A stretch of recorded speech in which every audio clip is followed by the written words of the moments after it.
Okay, welcome to the Principal Lunch and Learn, David T. Howard Lunch and Learn today. And we are going to focus on the return to learn for the fourth quarter, but we also will have some other kind of miscellaneous items. We have our David T. Howard leadership that's usually here for the Lunch and Learn. And so we will have Miss Antone, Miss Allen, and Dr. Harper as our assistant principals of 6th, 7th, and 8th. Miss Beatles is here as a school business manager, Miss Hall Washington as the special education lead teacher, and Miss Poe as the instructional technology specialist and kind of the facilitator of this, kind of the technology specialist as we use YouTube Live. And first of all, just some miscellaneous items. We will have a 2021 cluster community conversation on March 22nd. And Dr. Herring and the school board, they're having cluster conversations actually every few days with all of the clusters. Ours is on March 22nd. And so I'll start announcing that next week and give you that link. You actually have to register, and have already gotten some good feedback because we have actually some staff members who are have kids in other clusters, and it's not just a set and get where you're just hearing from one person or just hearing from Dr. Herring. There's actually going to be some conversation in breakout rooms, and Dr. Herring will give you some questions, and it's really just setting her vision for the upcoming school year. You know, we did have some testing. I didn't see if Miss Allen's on here or not yet, but we can get back to her. But I think she may want to give some updates on some of the testing. We do have STAR testing on March 18th and 19th and 22nd and 23rd.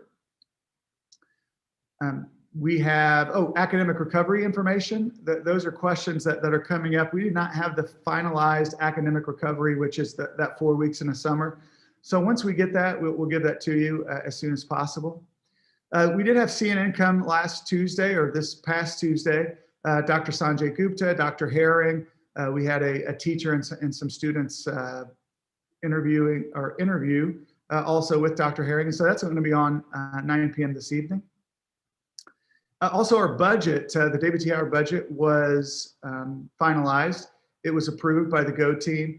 And just the two major changes that I wanted to bring up at the Lunch and Learn is that we have a full-time social worker. So Miss Randolph, who's dynamic, if you know her, she's just outstanding. And we split her position with Hope Hill, but with everything that's happened this year, we definitely wanted a full-time social worker. So Miss Randolph will be with us full-time. We also plan to hire a bilingual parent liaison, part-time at least for now, and just help with registration, help with our ESOL students and families, or all families really, but that's why we wanted the parent to be parent liaison to be bilingual, and also work with technology. I know Miss Poe has a lot of questions, had a lot more questions this year around Infinite Campus and Google Classroom, and for that parent to be able to support families more with technology also.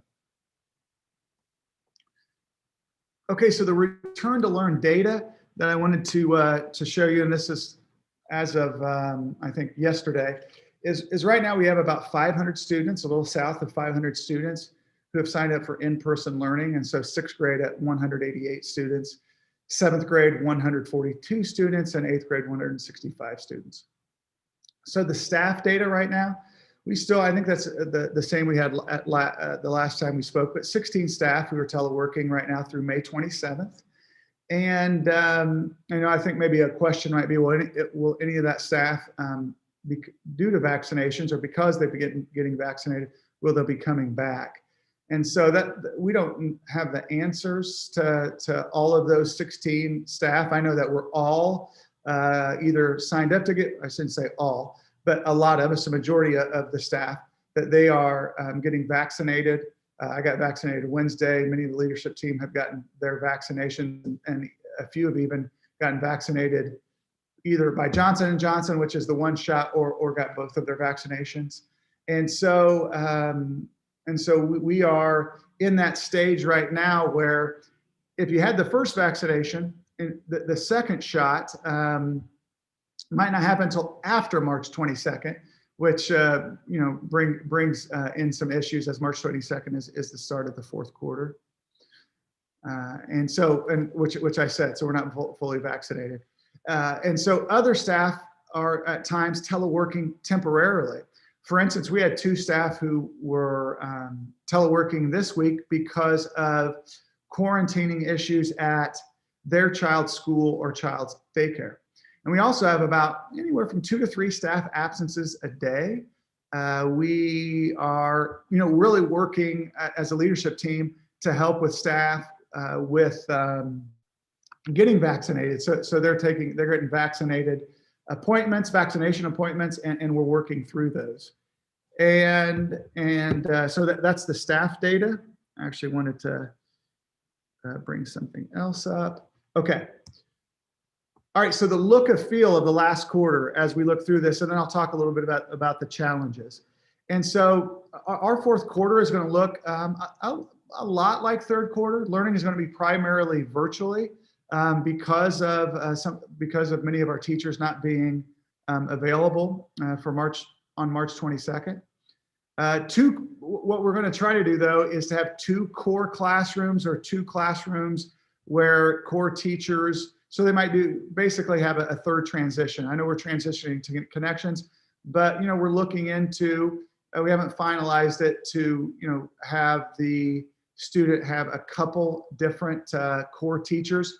And when I say core teachers, it's their time with social studies, English, math, and science, but it could be, we have paraprofessionals, we have substitutes, permanent substitutes, we have special education teachers, and so to spread the students out. So it might not necessarily be with a core teacher, but it's basically another transition. We're going to continue with the connections AA and BB. And also we are going to get outside as much as possible. I know there was a lot of questions with parents, but early on it was either raining or cold, but we have actually gotten outside a lot more through either at brain break or at lunch, and provide some kind of recess. Try to be intentional more on the brain breaks and office hours at the end of the day. And then we're also focusing on the end of the year celebration for all 3 grade levels. And so we're going to give you more information about that. And I kind of put up a little bit of a diagram. This is that, remember, the virtual schedule is going to be the same with English, social studies, science, and math. Also, it'll be the same where you're going to have 1 connections, and we'll have the advisory. But if we had some type of transition, remember, if it's raining, if it's cold, you're going to stay in that classroom. But, we would try to, if we instituted the, 2 teachers in that core, during those core classes and then the connections, is to have, 3 transitions throughout the day. Again, we would also focus on those brain breaks, focus on times where they can move around. So I kind of give like a 6th grade, like teacher 1, lunch, teacher 2, connections. 7th grade is connections at the beginning of the day, teacher 1, lunch, which would be with either teacher 1 or teacher 2, then have a second teacher, and then teacher, the connections, connections 2 would continue along with office hours. And then 8th grade, teacher 1, connections, lunch, teacher 2, and office hours. So our challenges, and why we're going this way, actually, most of the middle schools are kind of continuing with the same thing that that was happening third quarter. I know Sutton's doing that. I know Young is doing that. I know Long Middle School, that they are, continuing with this model where, we call it this pod model, because they're working virtually, that the teacher may be a teacher that's teaching them one of the periods, but they're also teaching other classes. And so the reason for that, one is that we have 20 staff teleworking or absent daily. Those absences, obviously, teachers are going to be absent. They're going to be getting their vaccinations. They're going to be at dentist appointments. We've had a couple cases where they've gotten their vaccination and they've been out a day or 2 because they haven't felt well those first 2 days. They are going to take personal days for whatever reason, and that's understandable. But the problem is we only have 2 permanent subs. We can't hire other substitutes. There's not other substitutes out there that are fully vaccinated and say, oh yeah, you can go to Howard one day, you can go to Springdale on another day, you can go to Mays High School. And so basically we have 20 staff teleworking and only 2 permanent subs. And then if we do not have this like pod model, we don't spread out, not only is it harder for us to use that 6-foot distance. For instance, we've had 3 or 4 kids, I think 3 students who have tested positive for COVID, and we had to actually quarantine that room, that classroom. But if we start moving around, then we would have to quarantine more classrooms and more teachers, and we just don't have the staff for that. And I mean, just for instance, just in pods, and I was going to use this as an example, just for pods, this is not obviously going where we are, all the teachers are, and we're transitioning and they're transitioning to each teachers. Because if we do that, then our paras and our special education teachers could not help with those pods. But, we're spreading out right now, and we're doing it just with one transition. But the admin team actually texts each other when there are issues with trying to find help for those classrooms, because we have to make sure those classrooms are being supervised. And so obviously I'm not going to say the teacher's name, but I'll just say blank.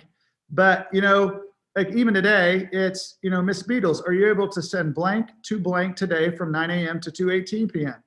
And then we have Miss Antongo and Miss Allen. There are 7th grade teachers who can cover blank and blank at 12:30 p.m.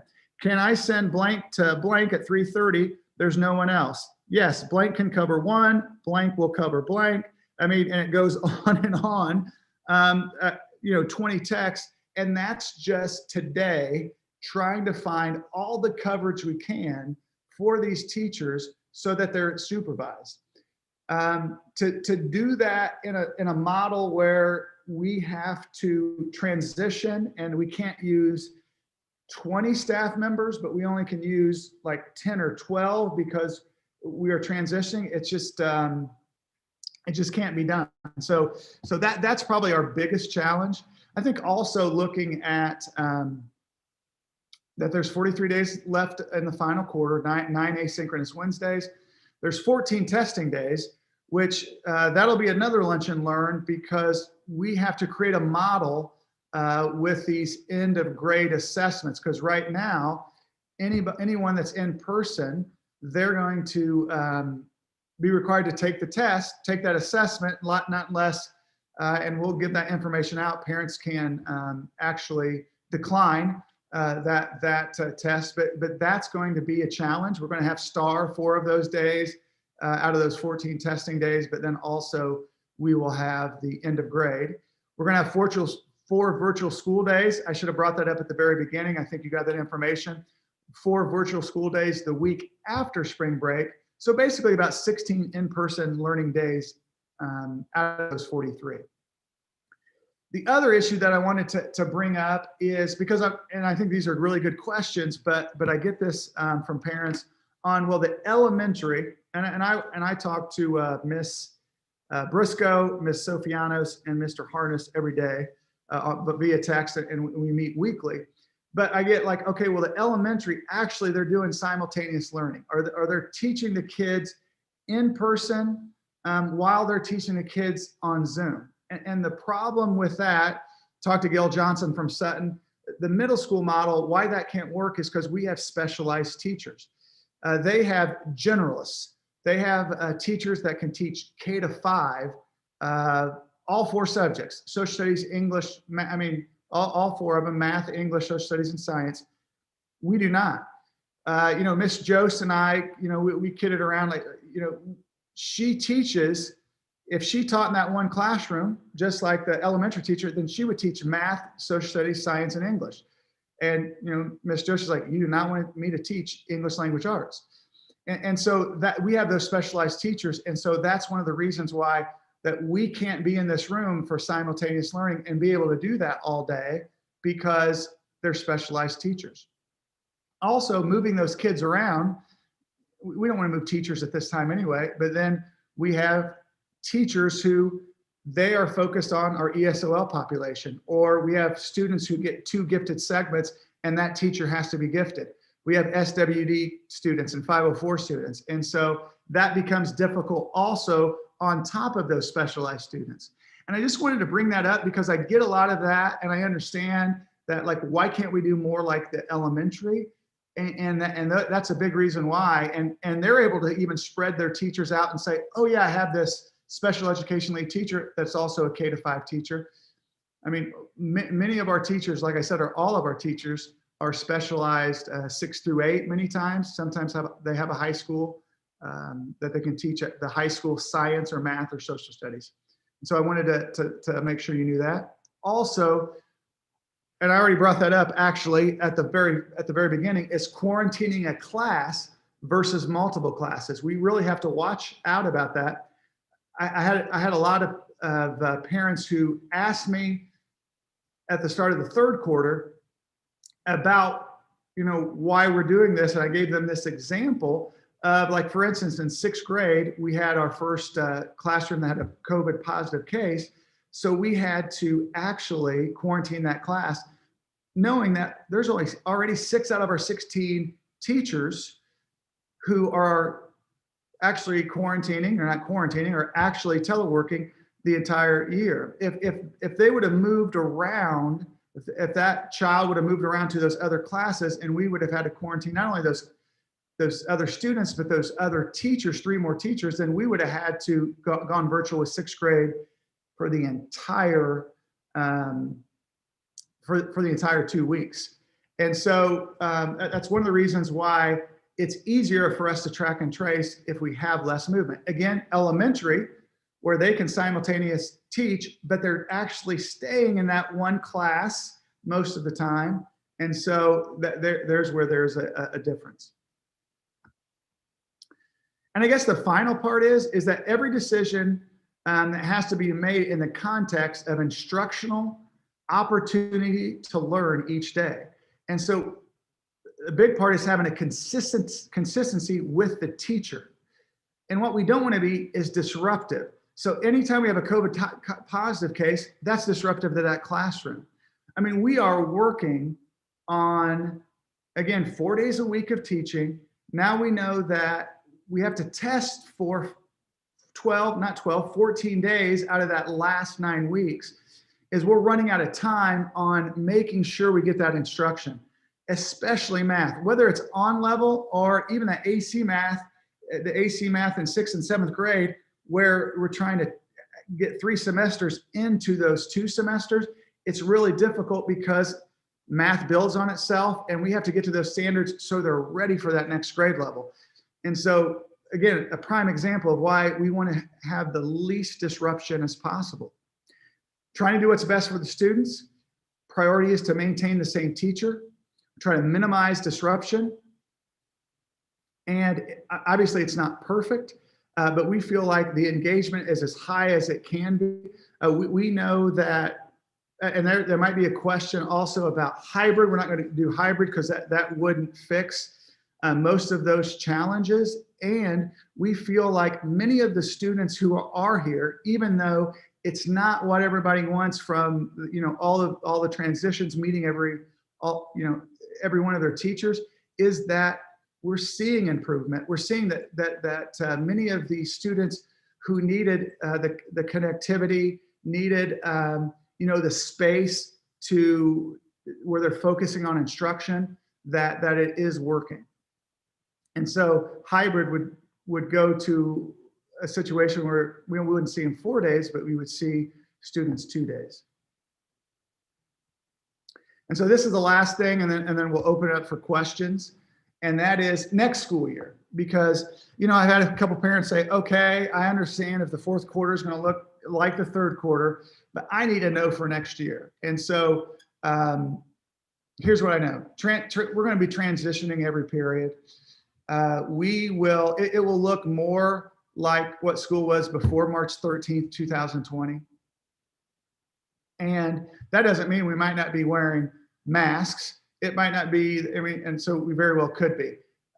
We could very well be eating in, I'm not saying lunch in a classroom, but I'm saying I don't know if we're going to have 400 people in an auditorium before school starts or 300 kids in lunch. But and you know, if you've been at Inman Howard before virtual, that we split our lunches into two. So we split lunches. Actually, we had not 8 lunches, 6 lunches, 2 and 6, 2 and 7, and 2 and 8. So will lunch look different? Yeah, I'm sure it will, but I don't know exactly. But as far as seeing every teacher, that our teachers will be fully vaccinated, that they'll be ready to go, it's going to be so much easier. And it would have been easier for us, even at the beginning of this year, if we would have done that kind of in-person choice or virtual. I'm not saying we should have done that. I'm just saying if that would have happened, and that's what a lot of schools did that were maybe not like Atlanta, New York, those big metro areas, is that then we could figure out at the beginning of the year who's virtual and who's in person, both for teachers and students.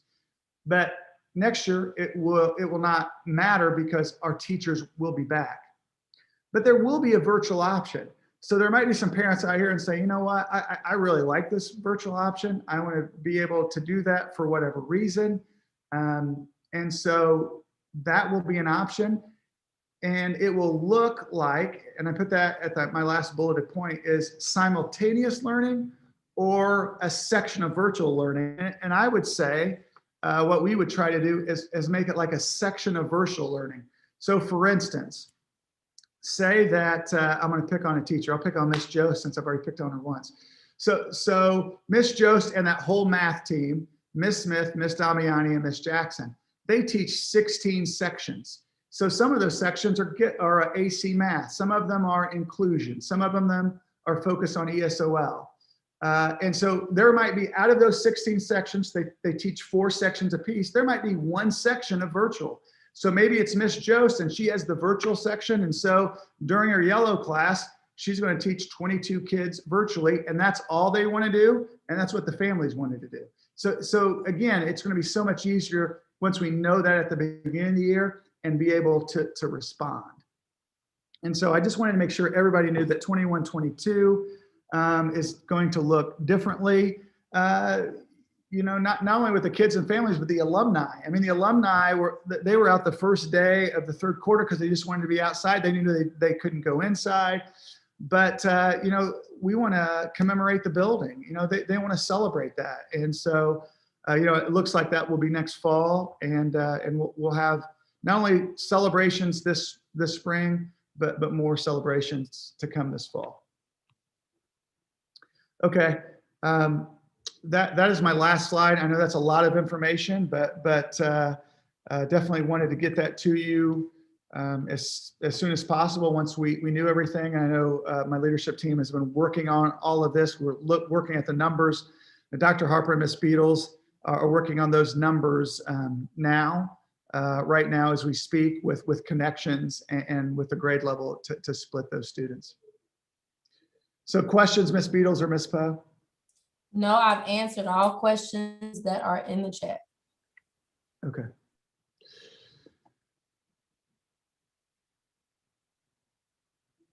I guess the only other thing, and Ms. Beatles, I don't want to put you on the spot here, but just, you know, we had that conversation, is with 495 students, and, you know, Dr. Harper also, I mean, both of them are really working on this, is that some of those numbers for connections are high, right? And so,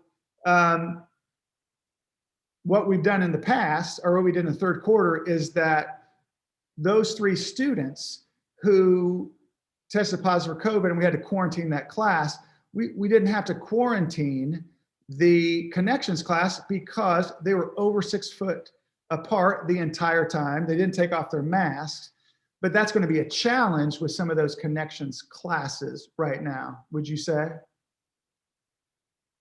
It is. It's going to be very difficult to have social distancing in any of the classes, especially 6th and 8th grade, because they have the most students just in the pods.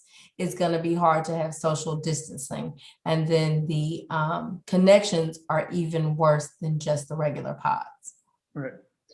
So that's what we have to balance. Like, for instance, if I'm teaching if I'm teaching in 6th grade, I have a class of 8, and we had that in 6th grade, and they were all social distancing, but then they eat in the classroom, so it was taking off their mask, and so that's why we had to quarantine. That's our challenge from going from one core teacher to another. Because whether you have 8 kids in the class or 12 kids and they're not quite 6 feet, if you're eating and there's a COVID positive case, then you're going to quarantine for 2 weeks. But if you move to another class, whether that's connections or a second core class, and they have their mask on the entire time, but if they don't have the 6-foot distance, then when we call Dr. Hildreth, and that's who we talk to, and Nurse Kelly, over 15 minutes, under 6 feet, then that class has to quarantine also. And so then you're not looking at one teacher and 8 to 12 students, but you're talking about 3 teachers and 40 students. Then if they quarantine for 2 weeks, then you have to find at least 2 teachers or split classes. And so it becomes harder to try to do that. And again, trying to continue to decrease the number of kids in a core class or in a connections.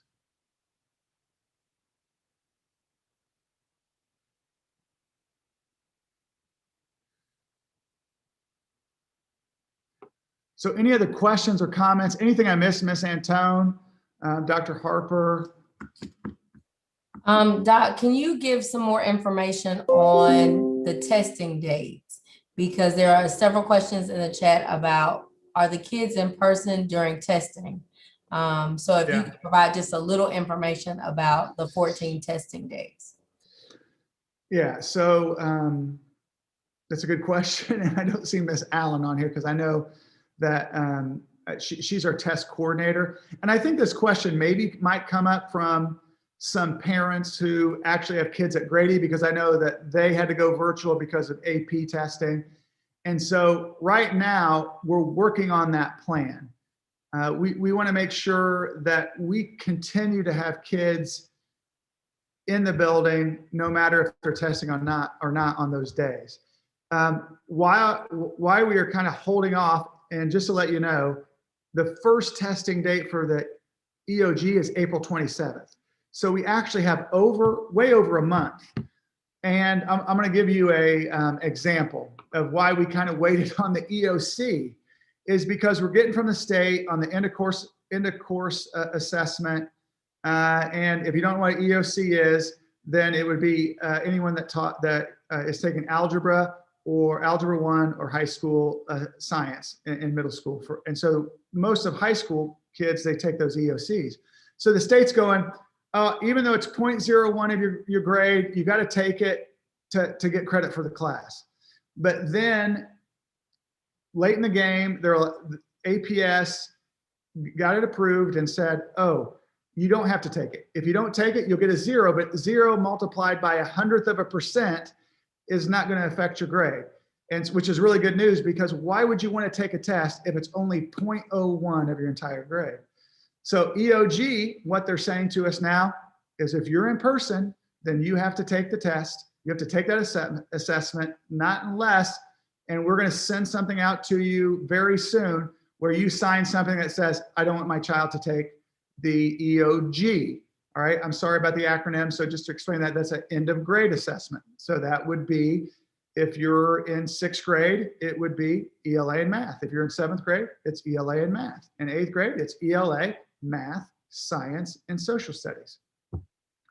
And so that's why we're holding off, because we're getting that final, because that will change what we're going to do on April 27th with those kids in person, because we have in-person students, we have virtual students, and then with that cohort of in-person, we're going to have students that will take the assessment, and we'll have students who will not take the assessment.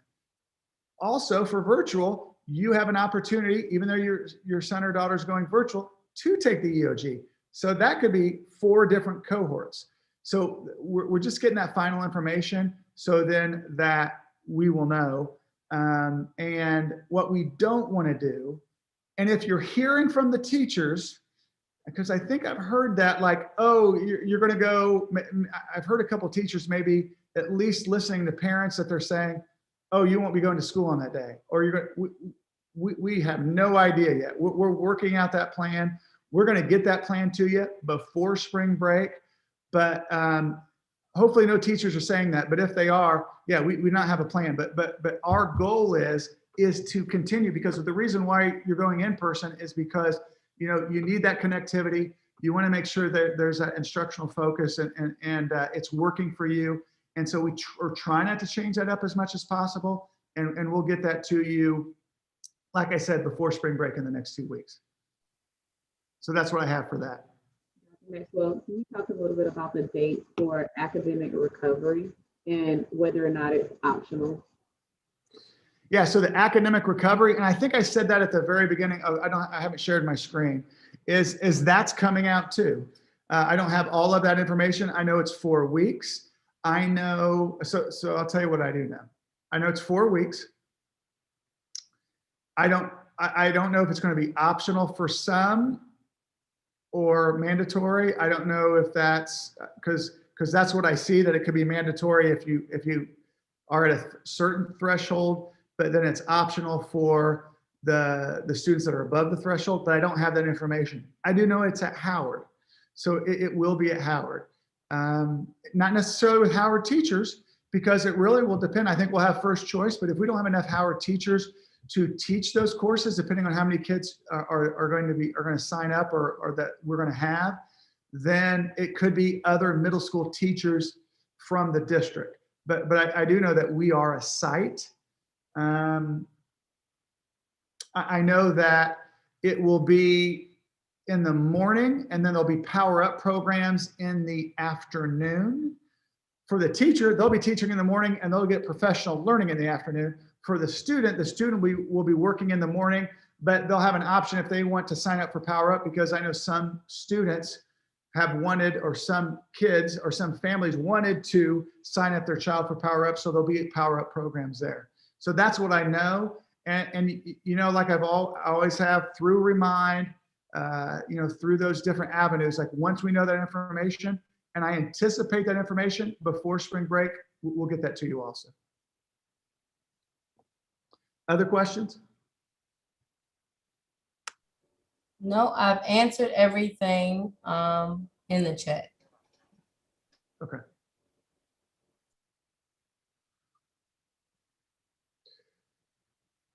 All right. Well, I mean, the last thing I have is just thank you.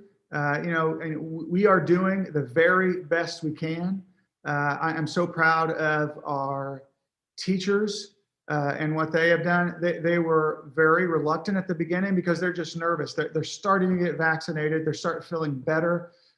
We are energized at seeing students. Like when we want to transition full time. Like we want to do that. We want to transition every period. We want to see, like, Miss Lanza and these teachers like, oh yeah, this is my kid in my other class. I'm going to go see them. I'm just going to, wave at, like they want to. And so we're going to get there. We're going to celebrate this spring. I talk a lot about the students, and I have a student in 7th grade. And I've always said, I don't like the word, and I've used it maybe sometimes. I don't like the phrase learning loss, because I think that kids are always learning, right? We know that kids are always learning, but what are they learning? And we're going to make up some of the math, the English, the social studies, and science, but they've learned resilience. They've learned about working independently. They've learned about new ways to communicate. I mean, they're learning so many things that are going to make us stronger as a district, as a school, and the students are going to be stronger, having gone through that and coming out the other side. And so, I can't wait to see all the kids in the building next fall. I think it'll be emotional, and I know those 8th graders have been really good leaders in the virtual world and in person, and they're going to be outstanding high school students. and we're going to celebrate now and all the way through the end of the year. And so I just thank you for having confidence in all of us to do the very best for your child. Have a great rest of your day and great weekend. Thank you.